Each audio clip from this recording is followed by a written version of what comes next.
In Dark Souls, sin is not a matter of opinion. It can be measured, incurred, and even forgiven for a price, because sin is the domain of a single deity, Velka, the goddess of sin. For each sin there is a punishment, and it is the task of goddess Velka to define the sin and mete out the punishment. Velka does not merely punish sin, she defines it, and in a world ruled by gods, that is no small authority. To define sin is to decide what is permissible, and what must be corrected. But Velka is not like the other gods. She is versed in arts both new and old, and is considered to have a great range of influence even as gods are concerned. And when it comes to Velka, the gods are indeed concerned. Sin, at least on the surface, appears to be simple. The Book of the Guilty records those who have transgressed against the gods or broken their covenants. It frames sin as disobedience to the gods, a violation of divine law. And yet, Vow of Silence describes Velka herself as a rogue deity. In the original Japanese, she is called a heretic, one who stands in opposition to established doctrine. In other words, the one who defines transgression against the gods is herself described as standing against those same gods. Velka is known only for her rule over sin, so it suggests the gods disagree over what sin truly means. So, what does Velka actually define as sin? It is only human to commit a sin. Oswald, as enigmatic as the goddess he serves, offers a clue through one of the most unusual sorceries in the game, karmic justice. Its description says the miracle serves as a temporary auto-counter versus heavy damage, but in practice that isn't quite true. A single devastating blow won't actually trigger it. Yet, a flurry of smaller strikes, even ones that deal no damage at all, will quickly set it off. In reality, karmic justice behaves more like a hidden status or posture meter. Each attack builds towards a threshold, and once enough hostility has been directed at the player, the spell retaliates. Velka's justice does not care who the attacker is, nor whether the attack succeeds, only that enough aggression, enough sin, has accumulated. Which makes the miracle's name surprisingly literal. In many real-world traditions, karma describes a universal principle of cause and effect. Actions carry consequences not because they are judged, but because they inherently produce outcomes that should balance out in the end. The Old Sun Ring, which has a similar purpose to karmic justice in Dark Souls 2, puts it well. Our deeds will come back to us in some form or another, both good and bad. Thank you for helping me. I am Boniface. I owe you some form of thanks. Karmic justice, and thus Velka's definition of sin, appears to follow that same principle. Sin, then, is not simply disobedience to the gods. It is action that disrupts the natural order of the world itself, imbalance made manifest, further evidenced by her followers, whose masks symbolize separation from worldly desires. And if that's true, then Velka's judgment would apply to everyone, equally, whether human or god. In which case, it's no surprise that she was deemed heretical, for the gods may be the most sinful of all. Lord Gwyn resisted the course of nature. Indeed, Dark Souls 2 makes clear how Gwyn even committed the very first sin in history. Once, the Lord of Light banished dark and all that stemmed from humanity. Though, curiously, exactly what act constituted the first sin is left ambiguous. Perhaps it was Gwyn's linking of the first flame, endlessly prolonging the Age of Fire. Or, alternatively, perhaps it came earlier, since the creation of the Chaos Flame is also described as a sin in Dark Souls 3, and that took place before Gwyn kindled the flame. Thus, perhaps it was the branding of humanity within a ring of fire, before even the war against the ancient dragons. Whatever the precise act may have been, the result is the same. The natural order of the world was broken. The Age of Fire was never meant to last forever, yet Gwyn refused that cycle from the start. No wonder Velka saw the gods as sinful. So, Velka sought to punish all who transgressed against the world's natural order, including the gods, and as such was deemed heretical by her peers. Over time, Velka's endeavours became more and more transparently opposed to her fellows, as illustrated by each of her relics, which repeatedly reject the authority of the gods. Her miracle, Vow of Silence, suppresses magic entirely. The robes of her followers are designed to withstand all manner of magic. Her talisman, a medium used to channel the miracles of the gods, rejects their doctrine outright, and draws power not from faith, but from intelligence. But perhaps the clearest evidence of Velka's opposition to the gods lies in the weapon carried by her pardoners. Velka's rapier is no mere symbol, to be sure, for it is imbued with occult power. Occult weapons were used to hunt the gods, and are effective against their following and kin. At some point, Velka was no longer merely a rogue deity. Perhaps her fellows were beyond absolution. Thus did she become an enemy of the gods themselves. Velka's traces go on, but before that, let me briefly thank today's sponsor, Red Magic. I've been fortunate enough to try out the new Red Magic 11S Pro ahead of release, and honestly, this thing impressed me right out the box. The phone looks fantastic, and the transparent back panel shows just how much engineering has gone into it. It feels absurd in the best way possible. Red Magic focuses specifically on gaming hardware, and the 11S Pro is built entirely around that experience. It runs on the new Snapdragon 8 Elite Gen 5 leading version processor, but what stood out to me most was how stable everything remained during longer sessions. Red Magic's new Aqua-Core cooling system uses built-in liquid cooling and a 24,000 RPM internal fan. And I just love how the liquid cooling looks in use. Also, small thing, but I appreciate that Red Magic includes a case in the box. To test it properly, I loaded it up with a number of heavier titles. With up to 512GB of storage, fitting everything on there wasn't an issue either. The moment you launch a game, all the gaming features immediately open up, and pretty much everything is customizable. I've never really enjoyed larger games on phones, mostly because they usually feel more frustrating than immersive, but this was completely different. Games looked excellent on the 144Hz AMOLED display. Everything felt extremely smooth, and even after a couple hours at high settings, the battery was still above 80%. It feels less like a normal phone and more like a portable gaming setup that also happens to be a fully featured 5G Android device. If you want to check out the Red Magic 11S Pro for yourself, you can find my links below. And now, back to Velka. The exact timeline of these events is difficult to reconstruct, but the physical evidence left behind her rebellion tells the story well.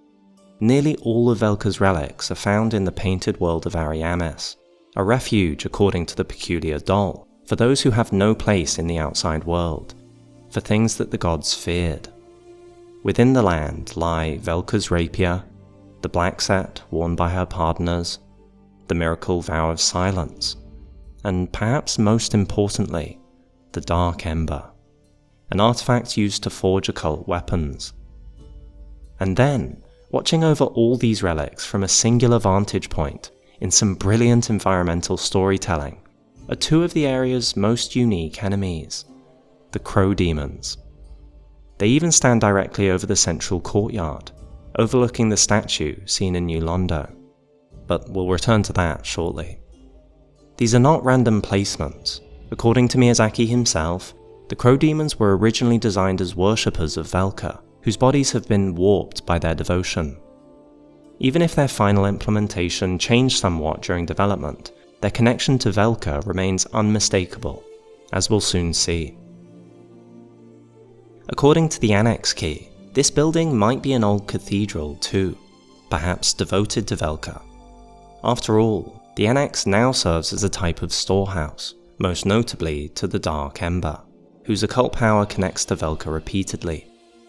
And if that wasn't enough, the point is further hinted at in Dark Souls 2 by Ornifex. In your tongue, I believe I would be called a blacksmith. I create all manner of equipment, using an ancient technique unique to my people. That technique? To make boss weapons, to imbue the souls of dead beings and gods into unique weapons. Something that in Dark Souls 1 is only possible through the blacksmith of the gods. But Ornifex is no giant blacksmith. She is, of course, a crow demon. Her people, therefore, are those who follow Velka. All of this is to say that Velka was clearly cast out from the city of the gods, and any dangerous artifacts or relations to her were hidden away. And yet, despite this apparent exile, the concept of sin did not disappear from the world. Indeed, far from it. The Book of the Guilty does not lie. Instead, it explains how sin is handled in Lordran in the present day. The goddess of sin Velka oversees this list of the guilty, who shall one day face the wrath of the blades of the dark moon. Punishment is no longer delivered by Velka or her followers. Instead, it is carried out by the Knights of Dark Sun Gwyndolin. It's interesting how the way this is worded could potentially mean it is Velka herself who shall one day be punished, though the Japanese more clearly describes the list of sinners as the object there. The Dark Moon Knights hunt sinners, invading their worlds and taking souvenirs of reprisal as proof of their judgment. The earless corpses of the guilty will be left behind as a warning to others, inspiring both fear and respect for the gods. Note that sin is not now defined as imbalance by the New Order. It is disobedience, not towards the world, but against the gods. Velka's authority wasn't simply removed, it was rewritten by Gwyndolin. A curiously similar technique to how the gods usurped the prophecy of the Dark Lord. We'll come back to that later.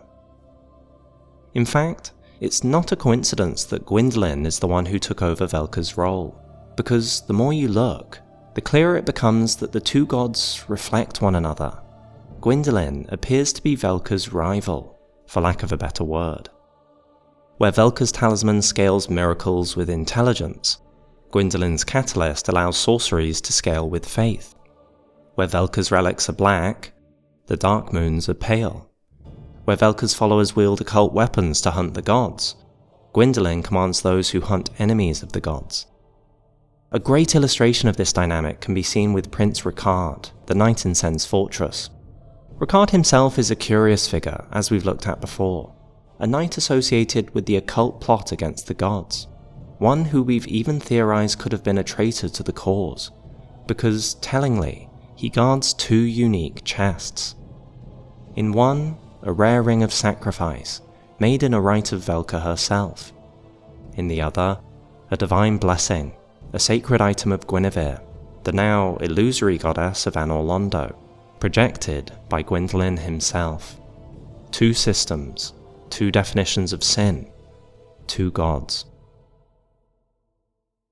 A more subtle example takes place during the player's journey in the present day. When Lautrec murders the firekeeper Anastasia, on her corpse is found a unique item, the Black Eye Orb. Functionally, it serves the same purpose as the Dark Moon's Blue Eye Orb, and allows the player to invade the world of the sinner. But its description says, the Black Eye keeps constant watch on the city of the gods, Anor Londo. Even in exile, Velka's gaze remains fixed on the gods, an item with the same function but opposite intent. In cut content, the Black Eye Orb's connection to Velka would have been more direct, because there was going to be a second orb once, which would have read, invade the world of the traitor Shiva. But the Black Eye has lost its focus. Where could the traitor Shiva be? Turns out, in the painted world itself. The list goes on, whether it's how Priscilla, Gwyndolin, and Guinevere are the only non-NPC entities whose death incurs sin, and thus warrants this greeting by Oswald. Laudable is thy dedication to sin. Or how the only non-invasion source of souvenirs of reprisal is none other than Velka's own followers, the Crow Demons, suggesting they are being hunted by the Dark Moon. Or even how cut content would have made all this even more explicit with a covenant devoted to Velka. Its purpose, the exact opposite, to hunt down blades of the Dark Moon. It also would have had the Ring of Condemnation, which would have served the same purpose as karmic justice. There can be no doubt that Gwyndolin and Velka are direct rivals, and their stories are very much intertwined. Thinking about it, Velka and Gwyndolin do feel like equal, opposing forces, in a sense encompassing Velka's belief on karma. But that's only the case because of an important pattern, one that's easy to take for granted. That Velka, the goddess of sin, consistently seems to be tied to humanity, specifically.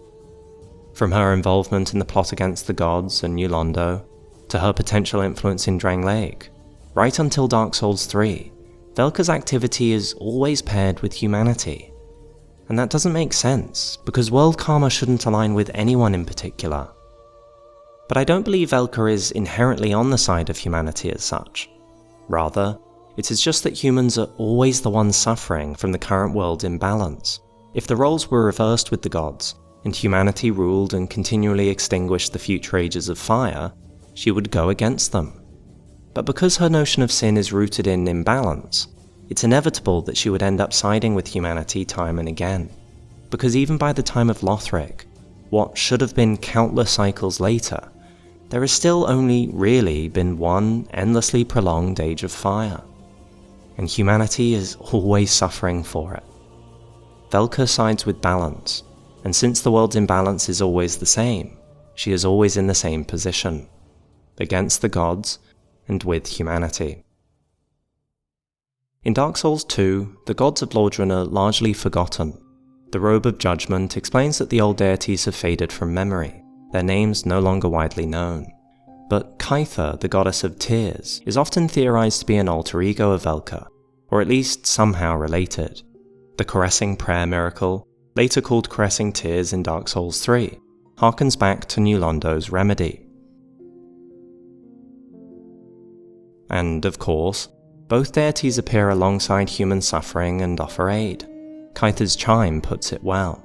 She is known as a compassionate being that is with us in times of tragedy, but some believe she is a demoness that guides us toward misfortune.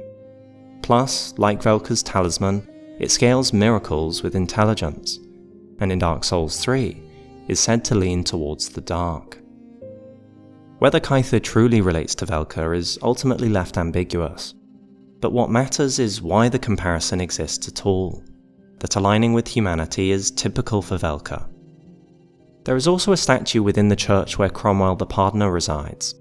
The figure appears to hold a book in one hand and a talisman in the other, imagery strongly reminiscent of the Book of the Guilty and Velka's own talisman. Cromwell, like Oswald, can pardon the player's sins too.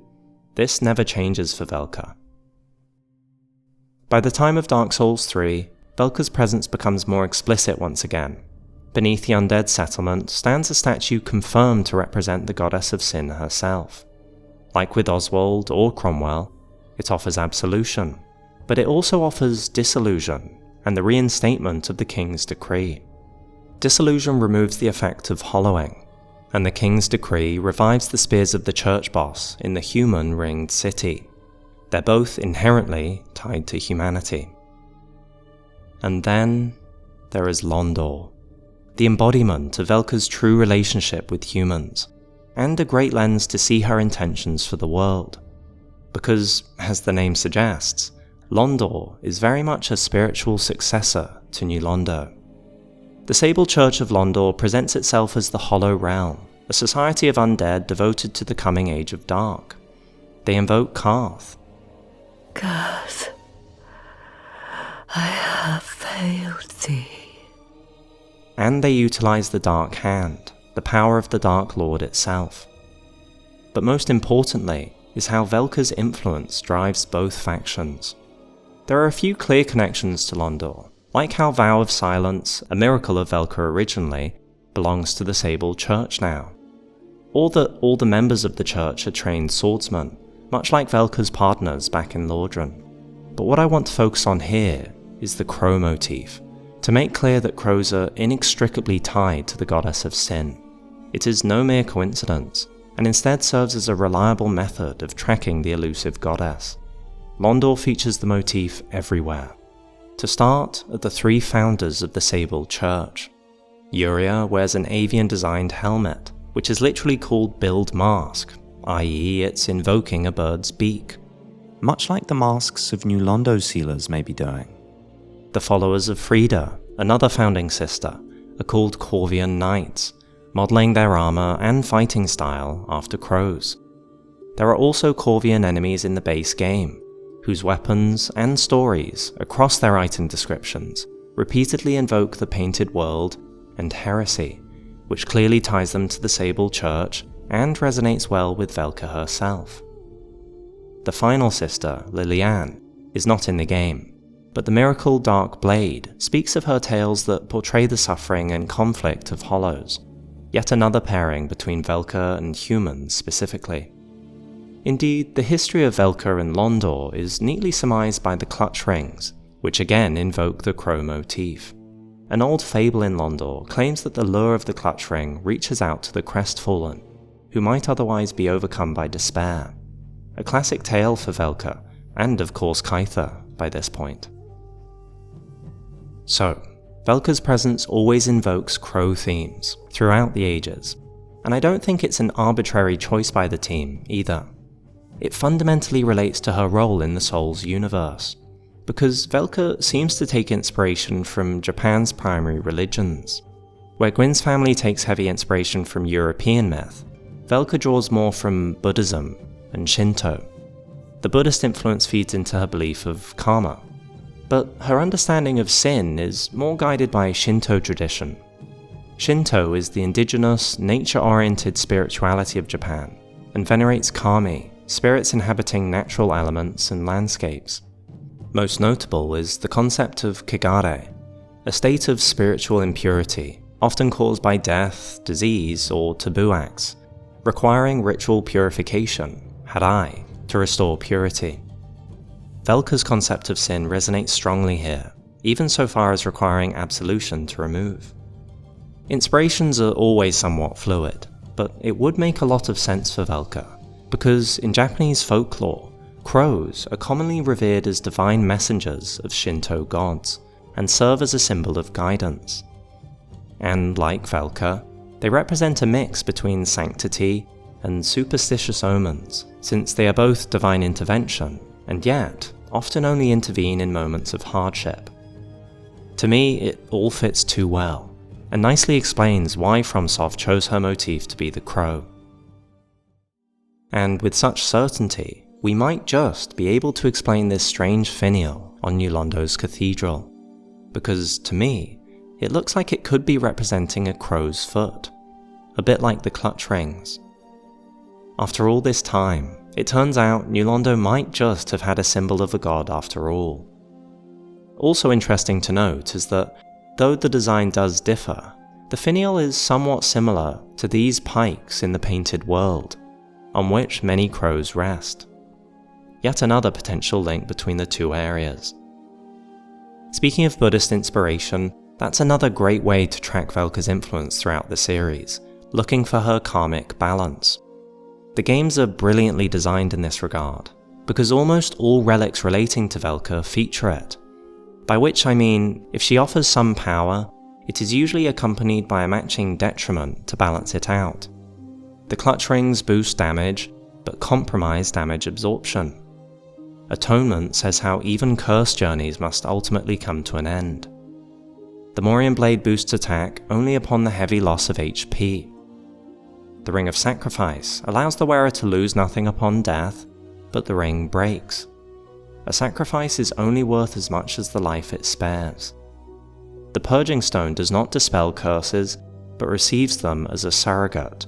The stone itself was once a person or some other being. And the Trading Crows, Snuggly, Dinah and Tilo, all Pickle Pea Pumperum, all require trades that relate to their corresponding reward. Humanity returns a Ring of Sacrifice. Twin Humanities gives a rare Ring of Sacrifice. These both further connect Velka to humans, but also illustrate that the safety of these rings is not without sacrifice of another. Skull Lantern, a source of vision, returns Ring of Fog, invisibility. Blacksmith Hammer gives a Titanite scale, and so on.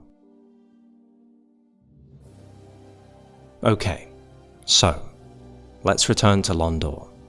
Beyond confirming many of Velka's associations, it also in turn represents Velka's intentions, a lens for what she wants for this world. For example, it answers what Karth's role actually is. Frampt lost his sense and befriended Lord Gwyn.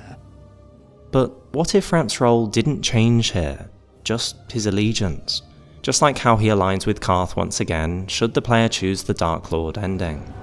Let Karth and Frampt serve your highness. Thus, I don't think it's too speculative to say that Karth must be serving the same role, but for Velka, rather than for Gwyn. Indeed, in the present day, Frampt actually serves Gwyndolin, making for another clear parallel between the two gods. But much more important than that, and the key to New Londo, is what Londor's purpose, and thus Velka's intention for the world, is. Because Dark Souls 3 has a whole ending dedicated to this, called the Usurpation of Fire.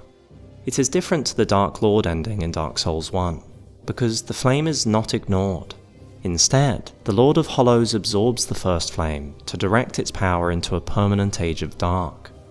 The differences are fascinating, and reveal much about the nature of Dark, and how the world has changed since the days of Lordran.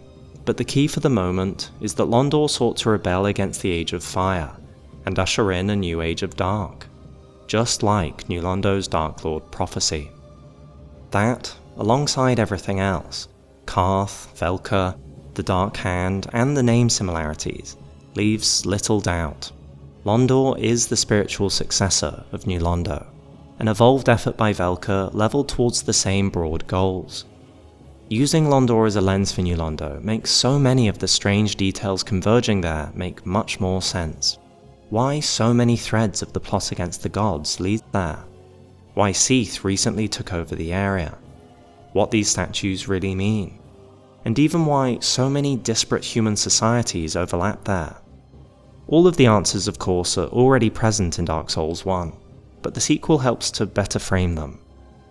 For the statues, given the weaving of tales Velka bestows in Dark Souls 3 to Londor, or the Corvians, it's possible these either depict or were created by Velka. And there are a few reasons for this in the first game alone. First is that Velka is directly involved with the prophecy. Indeed, our entire journey would be impossible without her, since we can now be sure the giant crow acts according to her will. Only in the ancient legends it is stated that one day an undead shall be chosen.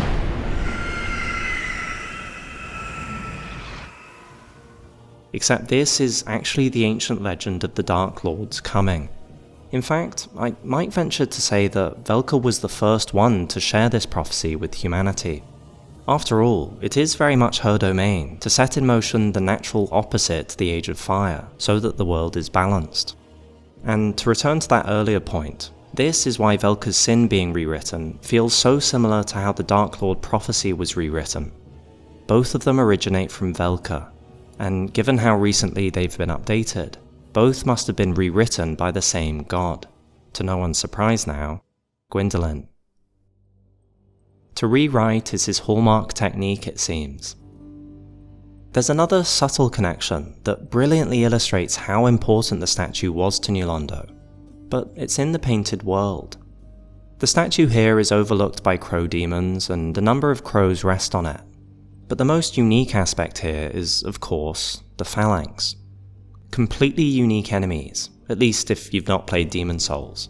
So named after the legendary ancient Greek military formation, it features armoured infantrymen, called hoplites, standing shoulder to shoulder in a tight rectangular block.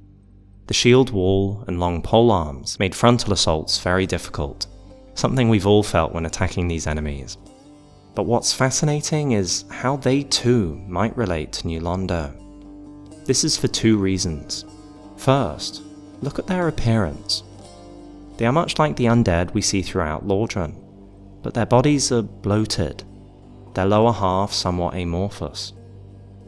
Does that not resonate with our earlier dive into the effects of the deep, and humanity that sinks within it?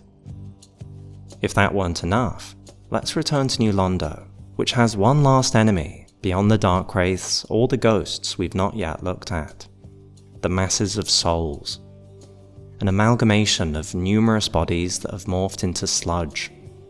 A later stage of the Deep's effect, and very reminiscent of the Deep in Dark Souls 3. But that's not the only link.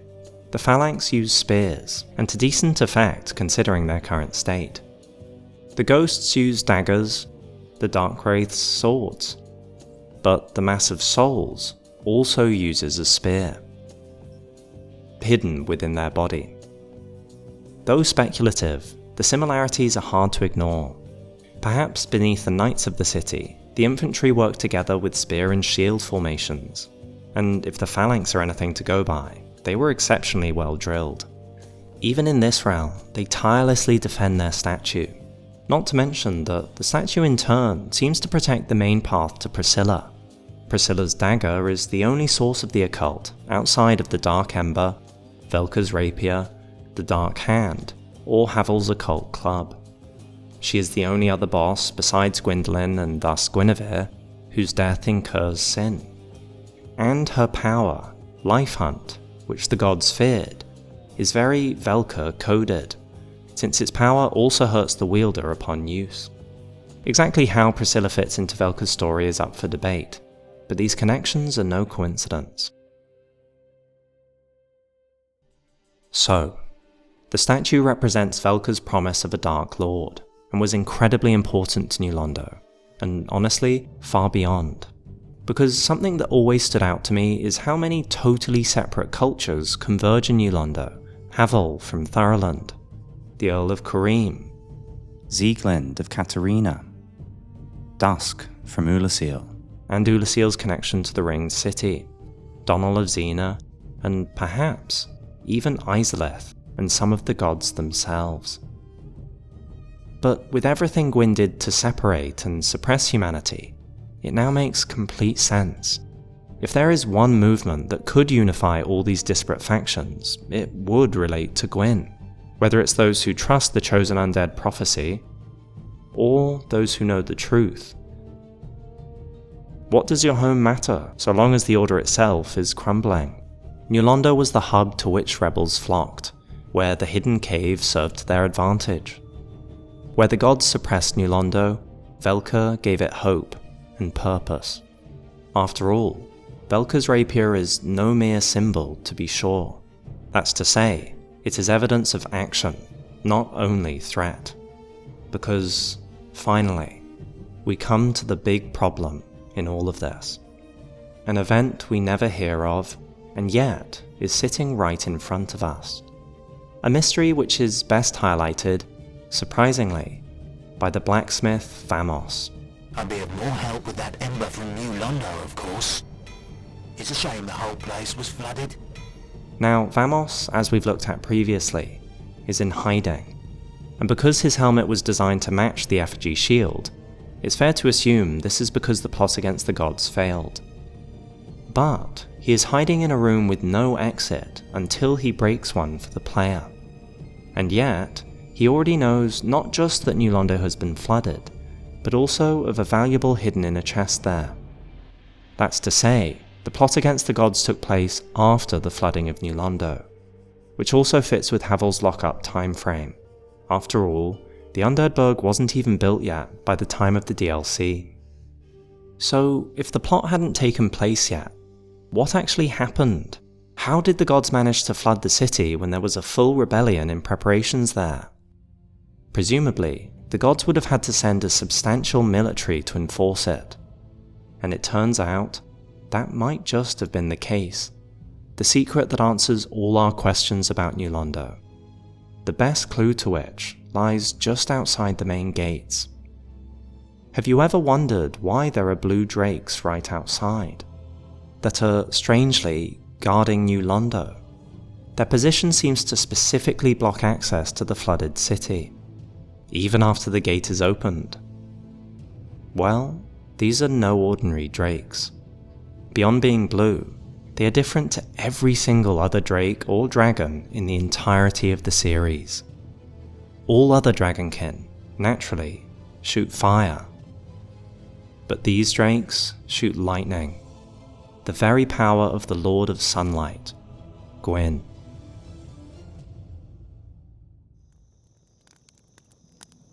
If you made it this far, consider supporting the channel and get early access to upcoming releases, feature your own theories on the channel, or even get access to new Lore Before Bed videos ad-free for less than $1. Your support makes content like this possible, so thank you.